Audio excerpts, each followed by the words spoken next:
हाथरस जिले से बिलोंग करती हूँ और अभी वर्तमान में असिस्टेंट कमिश्नर इंडस्ट्रीज के पद पर बुलंदशहर में कार्यरत हूँ।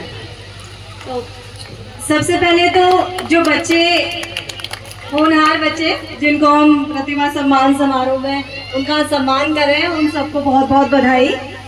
आपने और बच्चों के मुकाबले बहुत मेहनत करी, ज़्यादा मेहनत की और इसी की वजह से आज आपको इस मंच के माध्यम से सम्मानित किया जा रहा है। और आगे मैं आशा करती हूँ कि आगे भविष्य में और आप मेहनत करें और अच्छा करें अपने जीवन में।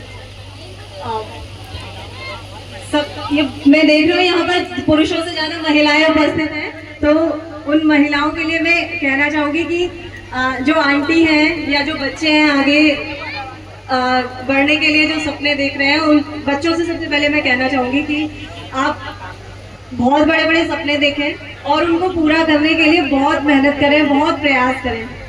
अगर आप बड़े बड़े सपने नहीं देखेंगे तो आगे कैसे जाएंगे? जब आप कोई सपना देखते हैं तो उसको पूरा करने के लिए लोग, भगवान अपने आप रास्ते बनाता चला जाता है। तो मेरे जीवन में भी ऐसी बहुत सारी चीज़ें हुई हैं, बहुत लोगों ने सपोर्ट किया है। और लक्ष्य भी एक ऐसी संस्था है कि अगर आप आगे बढ़ना चाहते हैं, पढ़ना चाहते हैं, तो हर प्रकार से हम आपको सहयोग करने के लिए तत्पर हैं। मैं खुद बोल रही हूँ कि आप कभी भी मेरे ऑफिस में अगर पढ़ाई से संबंधित, जॉब से संबंधित कोई समस्या है तो आपका बहुत बहुत हमेशा स्वागत है। और कभी भी आप मुझे कॉल कर सकते हैं, कोई समस्या है तो बात कर सकते हैं मुझसे, सिर्फ पढ़ाई से रिलेटेड। बस कंडीशन ये है, नाली का विवाद हो गया उसके चक्कर में प्लीज़ मुझे कॉल मत करना, क्योंकि ऐसे कॉल बहुत आते हैं कि आज हमारी यहाँ लड़ाई हो गई, मैडम बचा लो आके। वो मेरा डोमेन नहीं है, लेकिन पढ़ाई से संबंधित कोई भी बात है तो मैं हमेशा आपके साथ हूँ। एक और चीज़ मैं कहना चाहूँगी कि जैसे कोई लड़का अगर आगे पढ़ने के लिए कोशिश करते हैं तो उसके सामने कम कठिनाई होती है, वहीं एक अगर लड़की होती है, मैं खुद बहुत पिछले एरिया से आती हूँ, बहुत पिछड़ा हुआ मध्यम वर्गीय परिवार था, तो मैंने भी आगे बढ़ने के लिए पल पल पे स्ट्रगल किया है। एक लड़का होता मेरी जगह तो उसकी लाइफ ज़्यादा आसान होती, मेरी बहुत डिफिकल्ट रही है। जैसे मुझे घर से, सबसे पहले तो अपने घर से लड़ना पड़ा पढ़ने के लिए। नहीं चाहते थे रिलेटिव्स या घर वाले कि लड़कियां क्या करेंगी पढ़ के। एक तो मेरे रिलेटिव का ये कहना था कि अगर इसको ज़्यादा पढ़ाएंगे लिखाएंगे तो ज़्यादा दहेज देना पड़ेगा शादी में। आज मेरे को लोग दहेज देने के लिए तैयार है, मैं एग्जाम्पल हूँ उसका। तो ये सब चीज़ें आपको समाज जिसमें रहते हैं ना आप लोग, आपको ऐसे बातें करते मिलेंगे कि लड़कियों को पढ़ाना नहीं चाहिए, खराब माहौल है। माहौल कुछ खराब नहीं है, अगर आप ठीक है ना तो सब ठीक होता है।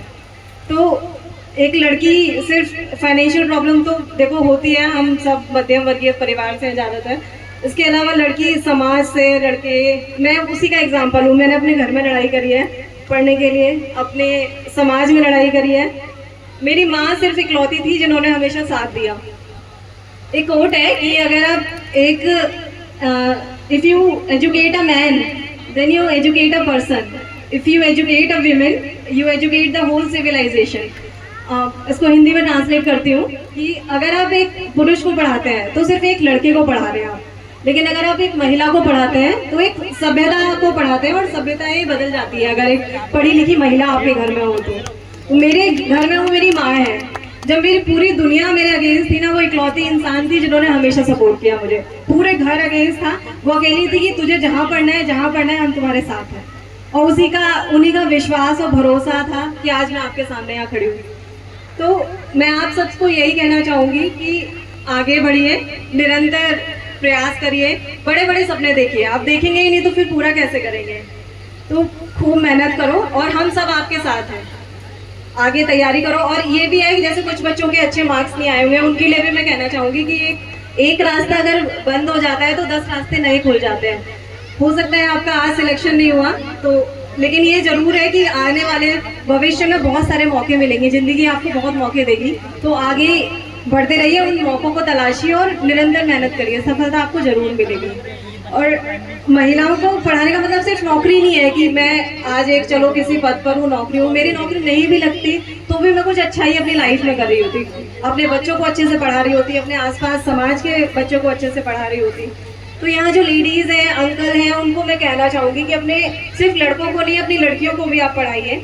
और जो वो सपना देखते हैं उनके लिए रुकावट मत बनिए, वो उन सपनों को पूरा करने में। और उनको अप्रिशिएट कीजिए।